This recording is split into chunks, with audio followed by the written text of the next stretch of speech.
guys, this is Tony. Ha! We do apologize that we missed a Kansas 600 Metro train that had a Norfolk Southern along with the UP train engines on there, and somehow they dropped off CP. But still, we do apologize for that though. But I'm being told there's a couple trains coming, so let's have fun. Here goes 53.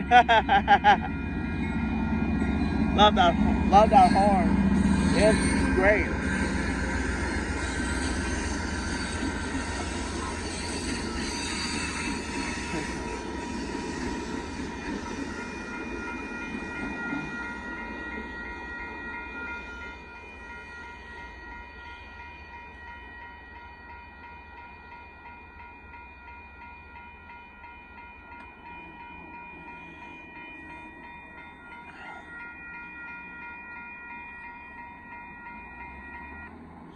There goes Amtrak going by, and now we're gonna have to wait on a northbound to go by before the Amtrak leaves, and then gets all the way to College to release the next train. And also, we still have a southbound freight that'll be coming by tonight. So let's just hang tight here and stay tuned in a bit. Bye bye.